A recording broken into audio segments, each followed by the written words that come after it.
Hello and welcome to this look at some of the lesser races present in the land of Pandaria. Among the many new races present in Pandaria, there are several that are not as involved in the land's history, but are inhabitants nonetheless.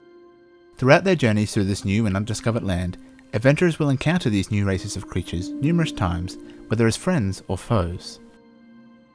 The Yaungol are another ancient ancestor of the Tauren, who were separated from their ancient brethren when the land was split apart during the Sundering. The earliest records of the Yaungol date back to the time of the Mogu Emperor Qiang the Merciless, whose scholars wrote of intelligent bovine hunters who roamed the expansive grounds beyond the western reaches of the empire. The leaders of Yaungol tribes are the strongest, most courageous, and most resilient amongst their people, and it is these traits that the Yaungol hold as the most important. However, due to the constant threat of the Mantid, they cannot afford to lose able-bodied warriors in the struggle for power.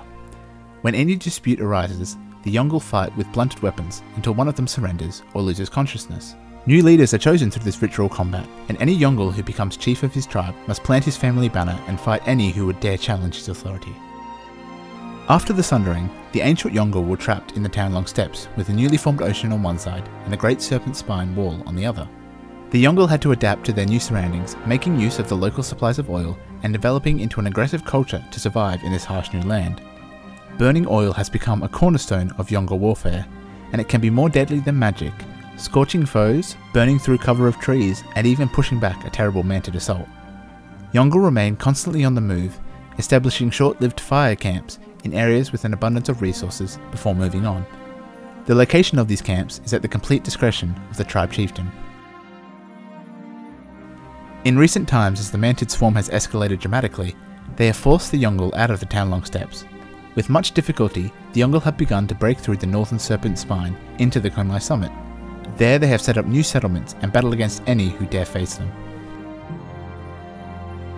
The Vermin are a race of primitive rodents that infest the plains of Pandaria and are similar in nature to kobolds, except instead of an obsession with candles, Vermin worship vegetables. They typically live in caves and burrows, scavenging anything they can find. Vermin await for any opportunity to steal any scrap of food they can from nearby settlements. They will eat almost anything they can get before bounding away, leaving a mess of trash behind them. Though most vermin endeavour to avoid conflict, some will attack others in the pursuit of the sustenance that drives them.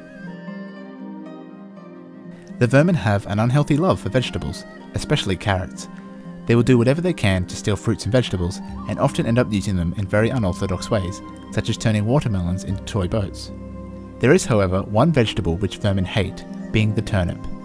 For some unknown reason, they have a large hatred for turnips, even going so far as to deliberately go out of their way to beat them up. Pandarian children will often use this hatred for turnips to play tricks on the vermin, such as painting the turnips orange, a trick the vermin often fall for.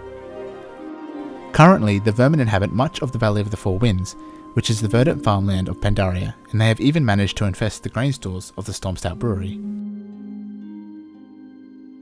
The Saurok are a race that were created by the Mogu from basilisks, and were designed to be able to use weapons and fight for their masters. However, they broke free of the Mogu's control and escaped to cause trouble of their own.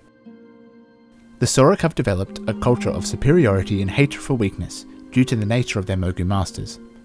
Over time they grew disobedient, turning on their Mogu commanders whenever they were displeased with the spoils of war.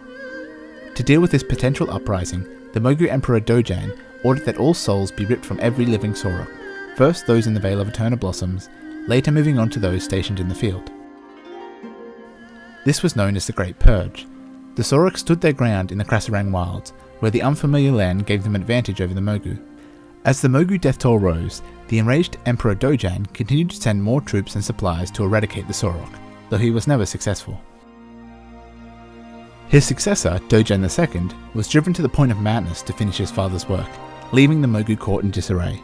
Though he was able to make some progress with the act of Saurok genocide, he did not anticipate that the Saurok would scale the cliffs in the dead of night, ambushing his camp and throwing him from the edge to his death. The resulting disarray in the Mogu court lasted for 2 years, during which the Saurok were able to melt back into the wilds and disappear. The Saurok are now present throughout Pandaria, from the Krasarang Wilds up to the Kunlai Mountains. They have even taken to living within the seas and assaulting the wandering isles Shenzin Su. The Grummles are another race created by the Mogu, this time created from trogs. Their sole purpose was to carry things around, and as such, they are able to carry many times their own body weight. For many years the Grummles have had regular trade with the Pandaren, bringing essential supplies to the Shader Pen and those defending the Great Wall. These trading endeavours have helped to develop a strong tie between the Pandaren and the Grummles. The Grummles still regularly traverse their trade route down the Burlap Trail in Kunlai Summit, though they may need some assistance in defending themselves from the harsh landscape.